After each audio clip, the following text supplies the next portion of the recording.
जो इंग्लैंड के निवासी हैं, उनके द्वारा त्रिरत्न बौद्ध महासंघ की स्थापना की गई है। और जैसा कि संघ के बहुत सारे लोग जानते हैं और जो लोग संघ की गतिविधियों में भागीदारी करते थे उनको भी थोड़ा बहुत पता है कि भंते संरक्षित जो बचपन में बहुत बीमार थे, उनको इस बात का एहसास हुआ कि मैं बुद्धिस्ट व्यक्ति हूँ, मैं ईसाई नहीं हूँ। तो जब उनको इस बात का पता चला, कुछ बुद्ध की जो किताबें हैं, कुछ उनकी गाथाएं हैं, सूत्र हैं, उनको अध्ययन करने के बाद तो उनके मन में ये जिज्ञासा हुई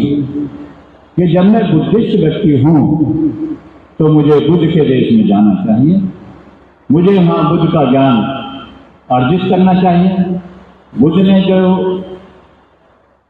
क्रियाएं की हैं बुद्धत्व प्राप्त करने के लिए या निर्वाण प्राप्त करने के लिए, मैं उनका आचरण करूं। तो उनके मन में भारत आने की जिज्ञासा हुई। अब जिज्ञासा हुई तो भारत आने का कारण जो बना, जैसे कि हम अपने यहाँ भी हम जानते हैं, सुनते हैं अपने बुजुर्गों से कि भारत के भी बहुत सारे लोगों को अचानक, चाहे वो गांव में मिले, जंगल में मिले, जहाँ भी मिले, तो जो भी नौजवान लड़का उनको मिलता था, अंग्रेजों को सबको कंपल्सरी फौज में भर्ती किया गया।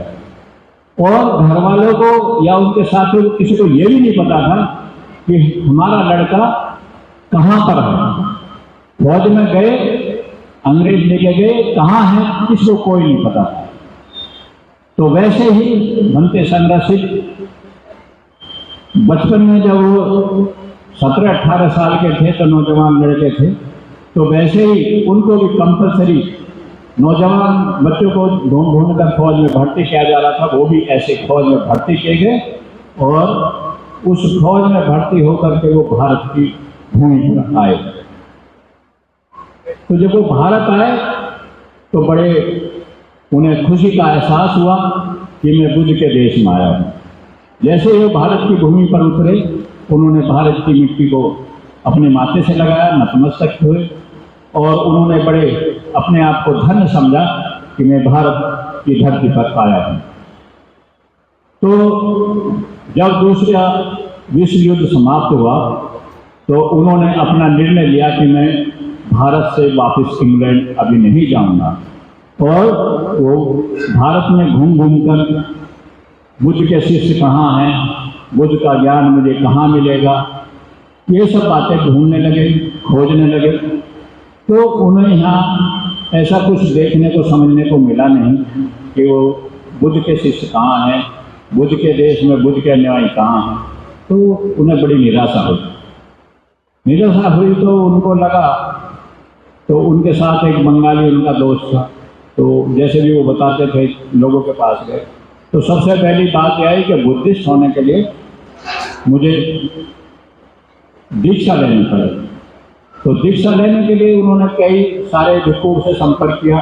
लेकिन कोई भी उनको दीक्षा देने के लिए तैयार नहीं था। तो फिर उन्हें किसी ने बताया कि भंते चंद्रमणि जी, जो बहुत ही बुजुर्ग हैं और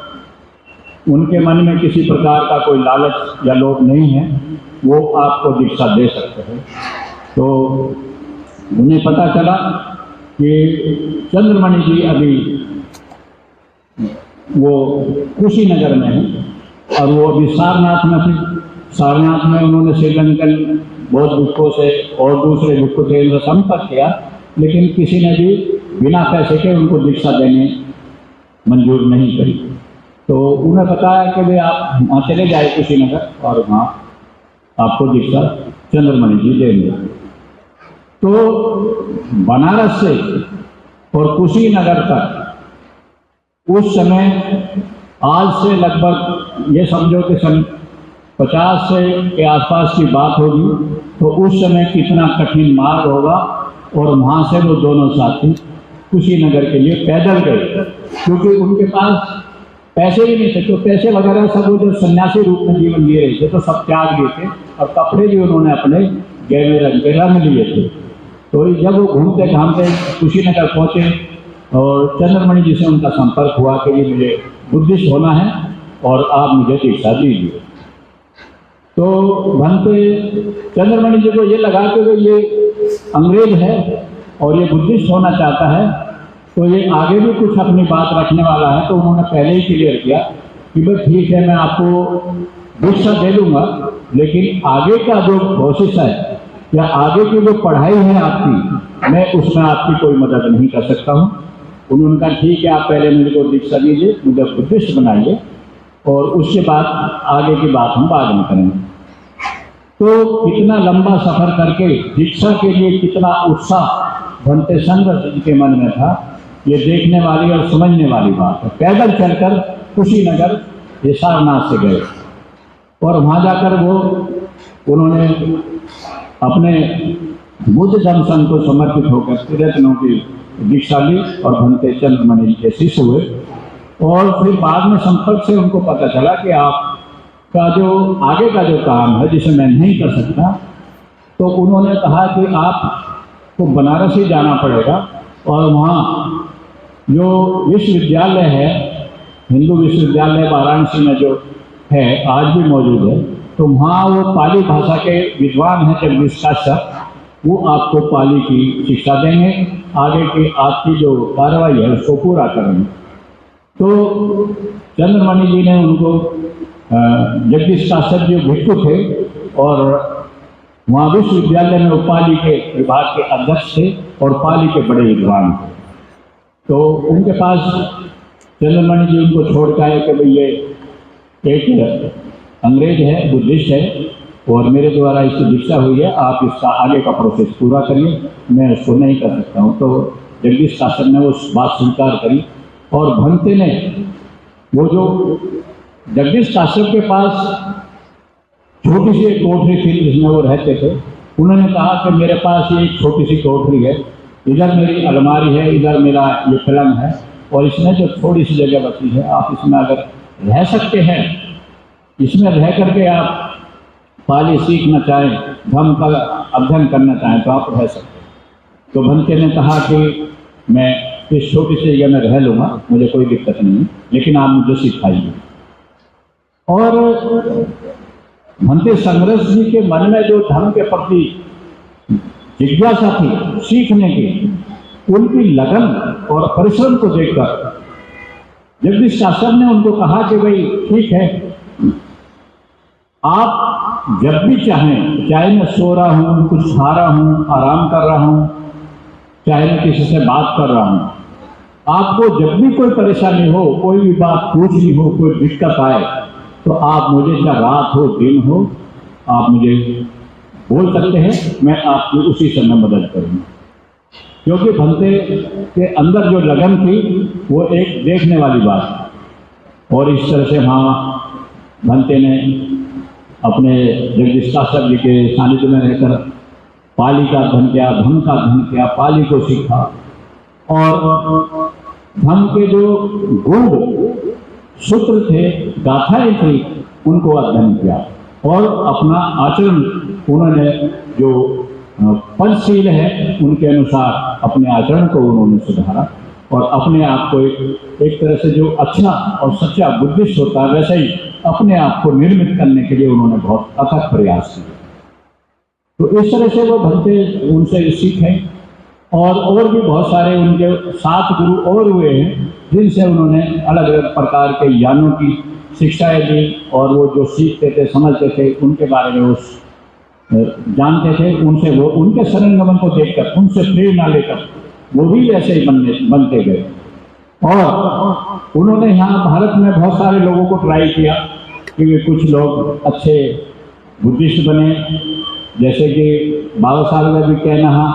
कि वे मुझे नए प्रकार का धर्म सेवक चाहिए जो आचरणवान हो, शीलवान हो, और धर्म के बारे में प्रशिक्षण लेकर के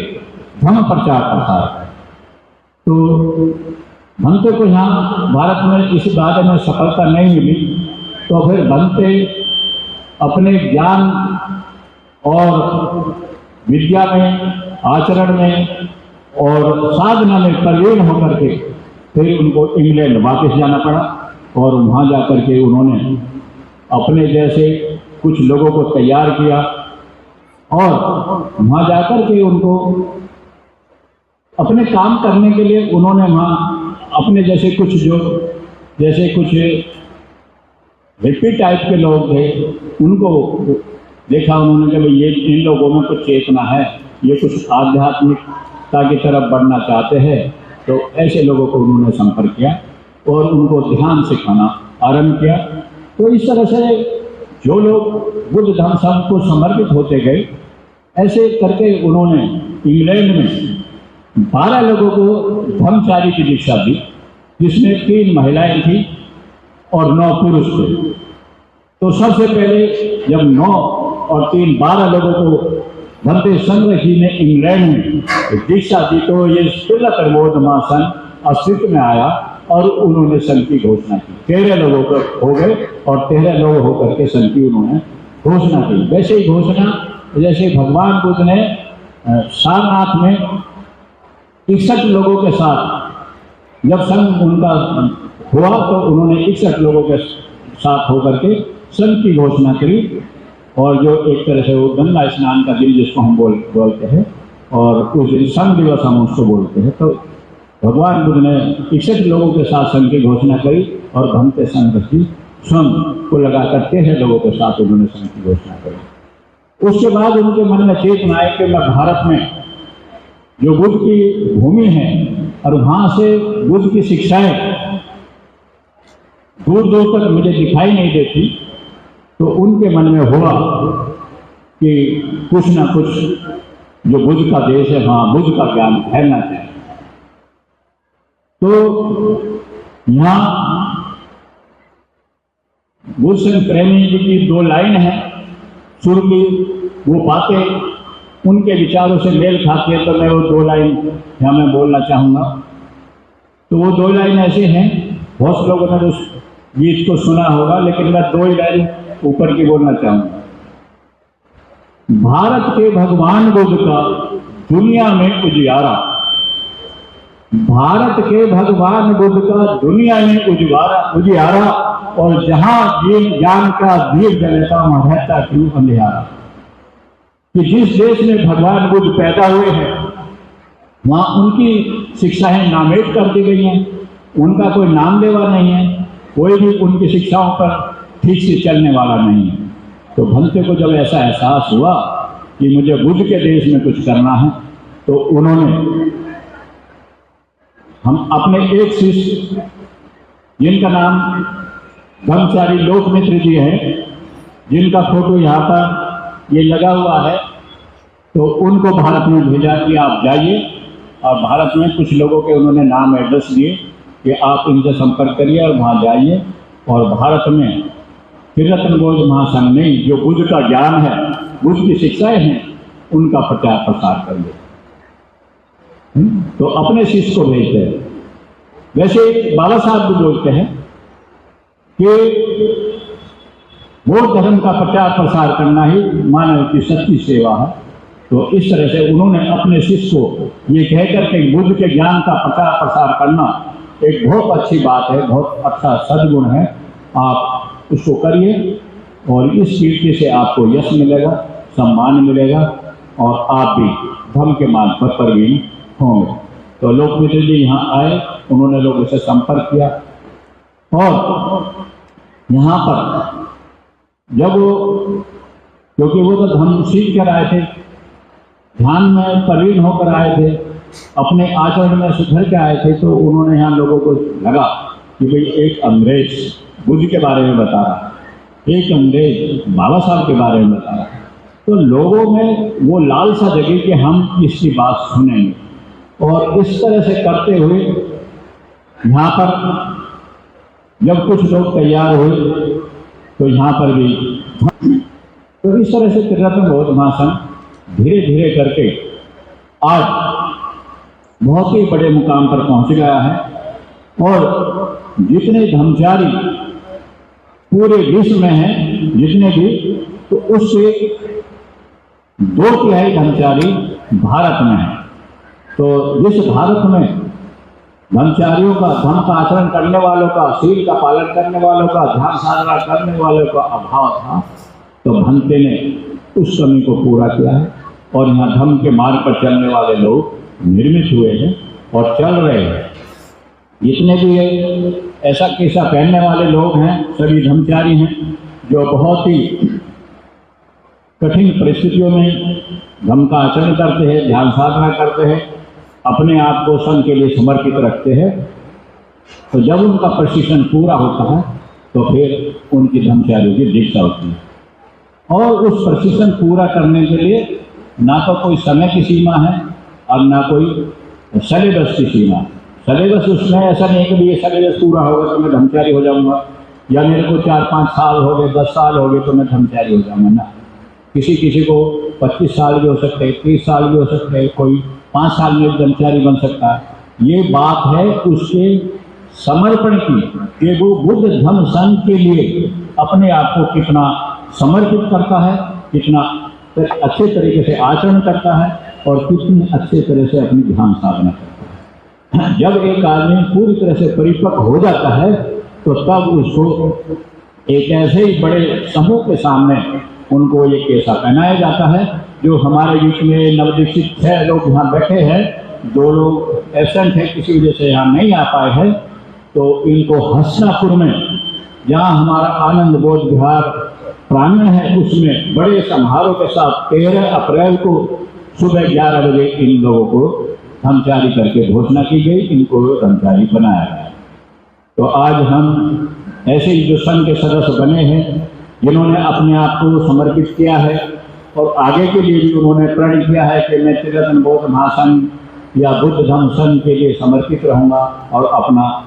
जो बाबा साहब का कथन है कि बौद्ध धर्म का प्रचार प्रसार करूँगा और बाबा साहब के सपना है जो कि भारत को बौद्ध में करना है, उसको साकार करने में मैं अथक प्रयास करूँगा, प्रयत्न करूँगा।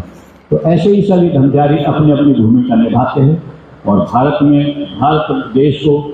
बौद्ध में बनाने का निरंतर प्रयास करते हैं। तो ज़्यादा ना कहते हैं, तो जैसे कि हमने बताया कि हमारे संघ में पहले जो लोग संघ से जोड़ना चाहते हैं उनको, जिसको हम उपासक बोलते हैं, तो हमारे संघ में उसको सहायक बोलते हैं। तो सबसे पहले सहायक की दीक्षा दी जाती है। जो सहायक धर्म को और आगे अच्छे से सीखना समझना चाहता है तो उसको फिर धम्मित्र की दीक्षा दी जाती है। धम्मित्र यानी ऐसे समझो जैसे हम भगवान बुद्ध के समय में जो लोग श्रामवीर की दीक्षा लेते थे, तो वैसे ही हमारे संघ में वो धम्मित्र की दीक्षा है और वहाँ पर उसको श्रामवीर भिक्षु बोलते हैं। और जो श्रामवीर भिक्षु होता है वो भिक्षु नहीं होता है, वो टेम्परेरी अपना कुछ समय के लिए अपना ये चिवर पहनता है, कभी भी वो उसको उतार सकता है जब उसकी समय सीमा पूरी हो जाएगी। लेकिन उस समय भी जो श्रामवीर भिक्षु आगे भिक्षु बनना चाहता था, अपने आप को धर्म के लिए और समर्पित करना चाहता था, तो उन लोगों का जो श्रामवीर भिक्षु होते थे उनका भी प्रशिक्षण बहुत सारे जो सीनियर भिक्षु होते थे उनका प्रशिक्षण लेते थे, उनको अच्छे से पढ़ाते थे, उनको ध्यान साधना सिखाते थे और उनको अच्छा एक बुद्धिस्ट व्यक्ति बनाते थे। तब जाकर के कोई 10-12 लोग इकट्ठे होते, उससे संतुष्ट होते कि हाँ ये व्यक्ति तैयार है, तो तब उसको भिक्षु बनाया। ऐसे जो हमारे पास जो धम्मित्र है, जब उसका प्रशिक्षण पूरा होता है, जब वो अपने आप को समर्पित करता है, जब वो अपने गृह त्याग करता है और समय समय पर करता है, कितने समय के लिए करता है, कभी महीने के लिए, कभी 2 महीने के लिए, कभी 10 दिन के लिए, तो इस तरह से वो अपने आप को परिपक्व बनाता है, परिपूर्ण बनाता है। जब वो परिपूर्ण होने का प्रयास करता है, अपने शरण मन को मजबूत करता है, तब उसकी ब्रह्मचारी की दीक्षा हो जाती है। तो इस तरह से ये संघ का प्रोसेस चलता है और हम फिर त्रिरत्न बौद्ध महासंघ के सदस्य बनते हैं, संघ सदस्य, जिसको हम ब्रह्मचारी बोलते हैं।